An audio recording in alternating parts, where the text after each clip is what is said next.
Put on the kettle. It's snippet time.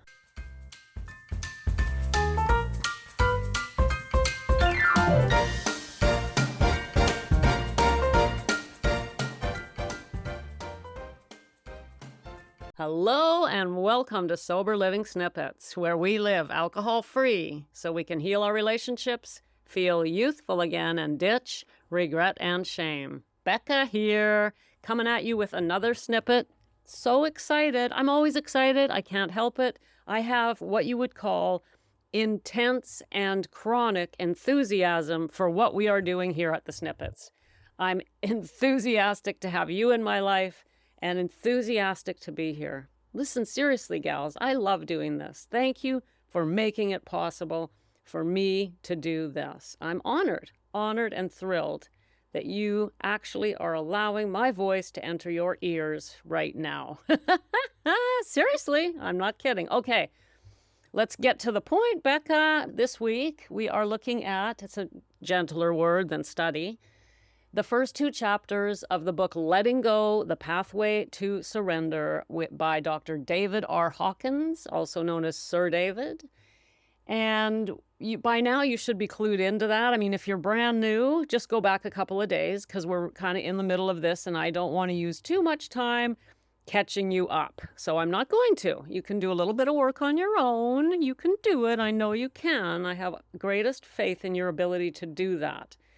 Okay, so Chapter 2 is where we're at. Yesterday, we looked at how he opens Chapter 2 by pointing out to us the sad state in which most people live their lives. I'm just going to give you a quick reminder, quote, "If we take a close look at human life, we see that it is essentially one long, elaborate struggle to escape our inner fears and expectations."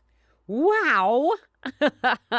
Luckily, this guy has an answer for us because that's pretty depressing. But if that's the case, right, if everybody, and he's not just talking about us, you're going to see how alcohol comes into this specifically very soon.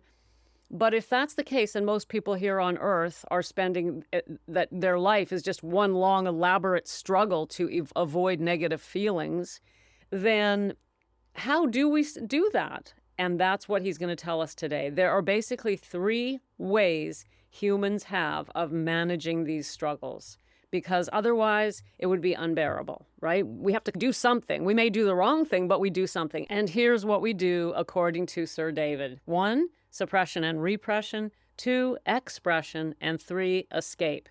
We're going to talk about each of these in turn, which is exactly what he does in the book. Okay, we've heard of these. It's not like we haven't heard of these. The first one is suppression and repression. These are simply pushing the feelings aside, pushing them down, suppressing the feelings. We don't want to feel them. And so as soon as we notice something coming up, we push them down. We suppress those feelings. We just, nope, not going there. Let me carry on. Nope, not happening. And that we do that consciously. We know we're doing it. I'm not feeling those feelings. Repression is the same thing, except it happens unconsciously. So we keep suppressing. And when we suppress a feeling long enough, it gets pushed right into the subconscious mind and stays hidden down there, haunting us, and we're not even aware of it anymore. But it's definitely affecting us. It's not like we got rid of it. It is there. And it's going to come out in a myriad of ways. It's going to come out in ways that mess with our lives. So here is a quote from Dr. David. "When we repress a feeling, it is because there is so much guilt and fear over the feeling that it is not even consciously felt at all. It becomes instantly thrust into the unconscious as soon as it threatens to emerge." Then what happens to it? Here's what happens. We've got these repressed feelings, and they come out in what's known as projection. We've probably heard of this as well, right?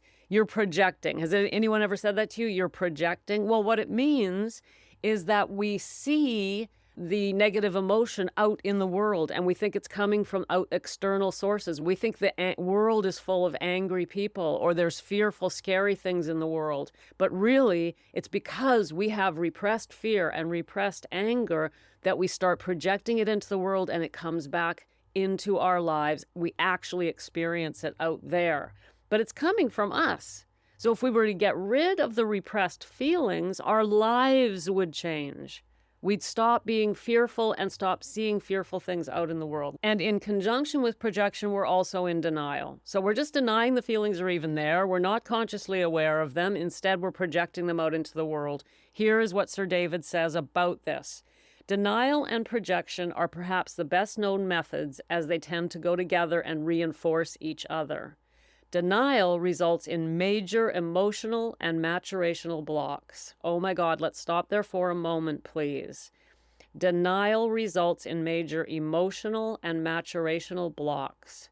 Maturational means maturing, a block to your maturity. This is why we don't have the emotional, we call it emotional sobriety or emotional maturity that we should have, because it's being blocked by repressed feelings. I'll continue with the book. Quote, because of guilt and fear, we repress the impulse or feeling and we deny its presence within us. Instead of feeling it, we project it into the world and those around us.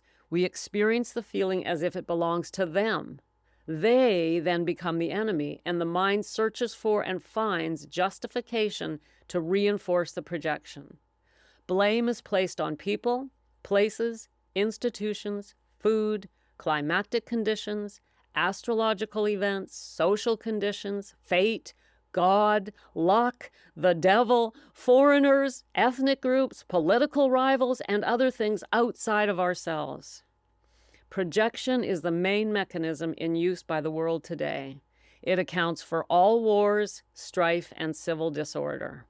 Like, how is that for mind-blowing? According to this book, according to Dr. Hawkins, if we weren't, as a society, repressing so many negative feelings, there'd be less war, less strife, less hatred in the world in general. But let's just keep this on a personal level. That's what it does to our personal lives. Instead of being at peace with the world around us, we see fearful things. We see things that make us angry. And it's because we have guilt and shame and fear and anger inside of us repressed. I hope you believe me, because I'm telling you that if you can believe this and decide to do something about it, you can change your life just by managing these emotions. The problem is that there's denial included. So a lot of people will go, oh, well, I don't have that. Yeah, I can see how other people do that, but I don't. That's denial. That is denial. I recently had a woman in one of my chat groups. We were talking about early sobriety. Everybody was in early sobriety, and people were sharing in the chat group. And one of the women put a chat in there that just broke my heart. And she said, the reason that I don't want to get sober is that the world is such a horrible place to live in. It just broke my heart, because I knew she was full of repressed negative emotions, but she didn't know it. She probably still doesn't know it. The world is not a horrible place. Gals, the world is not a horrible place. I don't care what they say on the news. Turn it off. Don't get me started on that. The world is a place of love and a place that we can be safe, a place where we can find peace. I'm not saying there isn't struggle, but the world is not a horrible, scary place. If you see the world as horrible and scary, you are repressing negative emotions. Okay, let's move on. Take a breath. Everybody take a breath. The second way we handle these negative emotions is through expression. So he points out that as a result of some of the 20th century work of Sigmund Freud, people mistakenly believed that since it's not safe to suppress, then we should express our feelings. And this is where you'd be told, oh, beat a pillow or scream when you're going to a room where you're all by yourself and scream your head off, or, do really hardcore physical exercise and work off all that anger, punch it out, get that anger out. Come on, get it out, express it, get it out. State your mind, right? Not just on pillows, but also don't let people walk all over you. Get your boundaries sorted out and stand up for yourself and let it out, let it out. Well, guess what? Expression doesn't work either. In fact, Sir David points out that that's a misunderstanding of Freud's work. Here's a quote. What Freud actually said in classic psychoanalysis was that the repressed impulse or feeling was to be neutralized, sublimated, socialized, and channeled into constructive drives of love, work, and creativity. But instead, people thought he meant express it. So expression doesn't work. Here is another quote explaining the problem when we express our emotions. So if we're not repressing or suppressing them and we decide to express them, here's what happens. According to Sir David, quote, if we dump our negative feelings on others, they experience it as an attack, and they, in turn, are forced to suppress, express, or escape the feelings. Therefore, the expression of negativity results in the deterioration and destruction of relationships. My dears, the answer is not expression.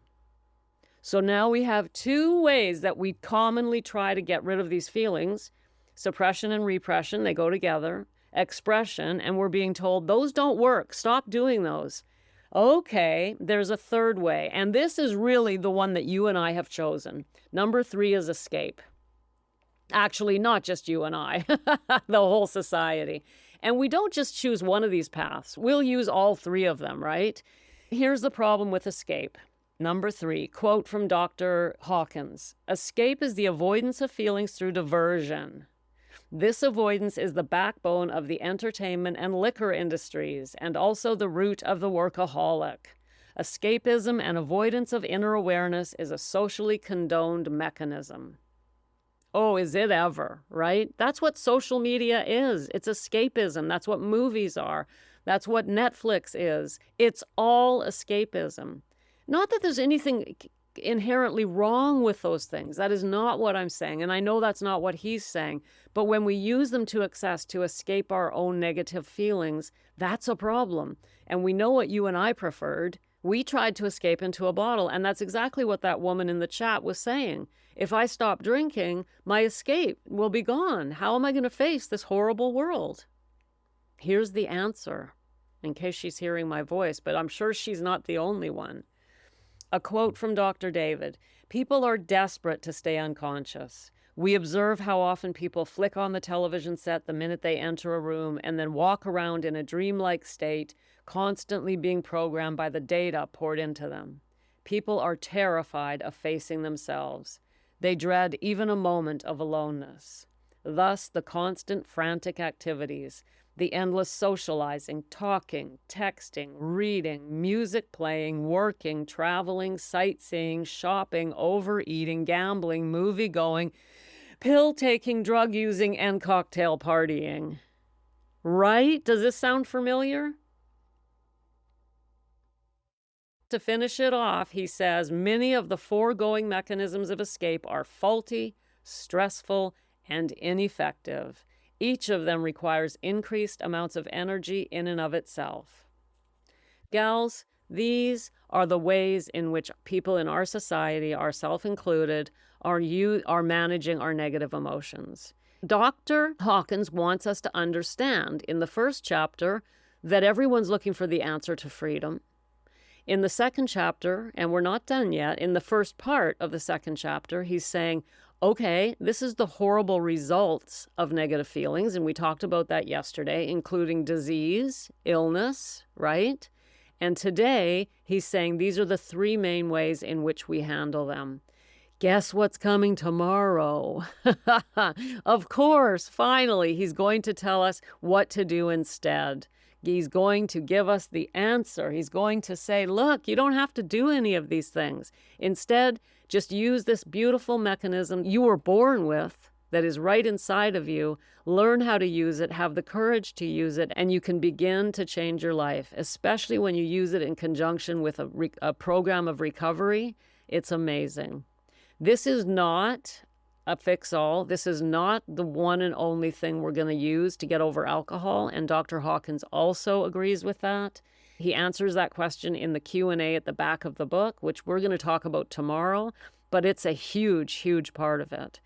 I teach this in my coaching. Breathing and letting go is a very, very important part of any recovery program, and if you're doing a recovery program without it, then I really encourage you to find one that includes it. And that's a perfect segue to remind you that if you're a 40-plus woman and you are ready to get the help that you need, go all the way to freedom and happiness, all you got to do is go to the show notes, book yourself a call with me, or hit me up on email, becca@beccajacobson.com, or go to my website, beccajacobson.com. I'm easy to get a hold of, gals, and I know you know that because a lot of you do reach out and change your lives. Okay, thank you so much for joining me again as we make our way through the first 2 chapters of this amazing book, life-changing for you and I, if we're willing to use it. Okay, be sure to join me tomorrow as Dr. Hawkins walks us through the actual mechanism of letting go. Exciting. And remember, I'm your biggest fan, which means I'm rooting for you.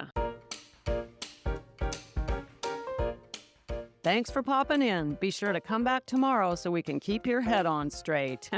Sending you buckets of love. Set.